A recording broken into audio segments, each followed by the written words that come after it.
In today's episode of Thinking in Tech, side remoting into a server outside of the server's Wi-Fi range. Hello, Helsing Gray here. This is a quick Thinking in Tech video. Situation happens. We get a Raspberry Pi 5B, 4G, aiming for a 16. The 16 is now $200 at the time of this posting or video making. So we got a 4G for like $86 and 4 gigabyte and RAM. And so I'm in the lab. I'm in the lab and I'm setting it up. When you set up your Raspberry Pi, if you're using Raspberry Pi OS or Raspbian, whichever you call it, you can set up SSH in advance. So you set up SSH, you tell it what network to connect to, you tell it what password and all that to do to use to connect.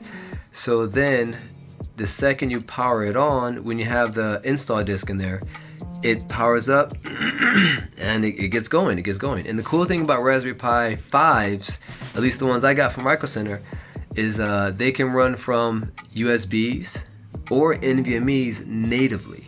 Okay, so you don't need to alter the software or whatnot. You just plug it in and go. At least the version I have. Maybe earlier versions aren't so easily used. Who knows? Okay, so here's the thing. I have that going, though I didn't set up a remote connection yet, right? So I can connect to it from the same Wi-Fi, though I didn't set up like Telescope or anything like that. So now I'm like, okay, what do I do? Cause something happened, I had to go. So I was pulled out of the office, and I'm with my daughter. We're at some kind of event or something, kids event, and I need to finish the job. I need to finish connecting this Raspberry Pi to our home network.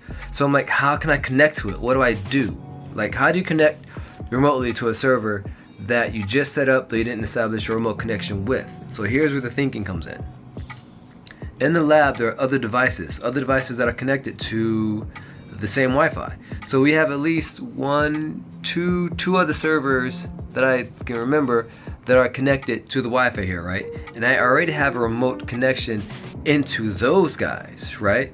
So theoretically, all I have to do is remote connect into one of my servers that I already have a pre-established connection with, and then from there do an nmap scan to see what IP the new Raspberry Pi is on, and then just do SSH username at that IP, and then get into it. And that's what I did.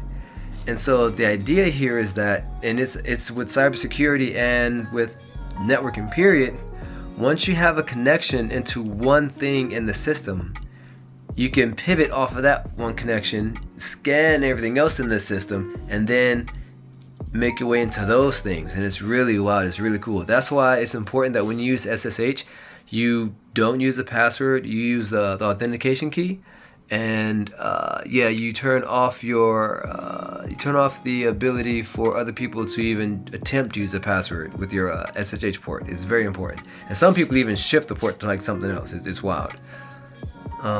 So that's what I wanted to share. That's how we got around that problem, so to speak.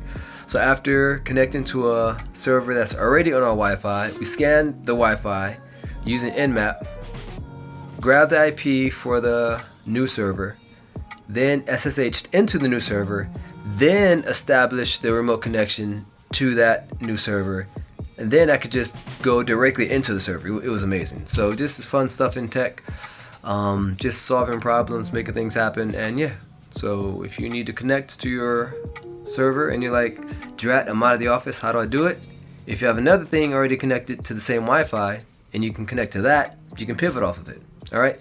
Catch you later. Thanks for watching. Be at peace.